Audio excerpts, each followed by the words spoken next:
আমার গেম প্লের যাত্রাটা শুরু হয় একেবারেই ভাঙা চুড়ো একটা ফোন দিয়ে। তবে আমার ইউটিউব যাত্রাটা শুরু করেছিলাম মোটামুটি লেভেলের একটা নর্মাল ফোন দিয়ে। যেই ফোনটা দিয়ে স্মুথ গ্রাফিক্সে গেম তো আমি ঠিকই খেলতে পারতাম, কিন্তু যেই মুহূর্তে রেকর্ড করতে যেতাম না, কি অস্বাভাবিক পরিমাণ ল্যাগ দিত। তাই আমার ইউটিউব চ্যানেলে সেই প্রথম দিকের ভিডিওগুলো কিন্তু সব স্মুথ গ্রাফিক্সে করা। অন্য ইউটিউবাররা যখন দামি দামি ফোনে আল্ট্রা গ্রাফিক্সে গেম প্লে করে ইউটিউবে আপলোড করতো, তখন আমি মাত্র 100-150 সাবস্ক্রাইবার নিয়ে ভিডিও আপলোড করতাম আর চিন্তা করতাম আমার স্মুথ গ্রাফিক্সের গেম প্লে কি কেউ দেখবে। তবে কথায় আছে না, কপাল খুলতে টাইম লাগে না, আর আমার কপালটা একটু তাড়াতাড়ি খুলে গিয়েছিল। হঠাৎ করে তোমাদের এত ভালোবাসা আর এত সাপোর্টে টুয়েলভ লোল গেমার নামটা দাঁড় করাতে আমার খুব বেশি দিন সময় লাগেনি। তবে এই কথাটা সত্যি যে আমি 4 লাখ সাবস্ক্রাইবার কিন্তু এই নর্মাল ফোনটা দিয়েই করেছি।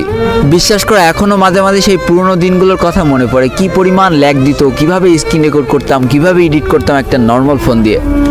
এই জন্য গতকাল আমি এই ফোনটা হাতে নিয়ে একটা গেম প্লে করেছিলাম হ্যান্ড ক্যাম সহ। ভাবলাম তোমাদের কাছে গেম প্লেটা শেয়ার করা উচিত, তাহলে তোমরা বুঝতে পারবে একটা ডিভাইসের জন্য মানুষ কতটা বট ফেলিয়ার হয়ে যায়। তো বেশি প্যাক না করে ছোট্ট একটা ইন্ট্রো দিয়ে আজকের ভিডিও শুরু করা যায়।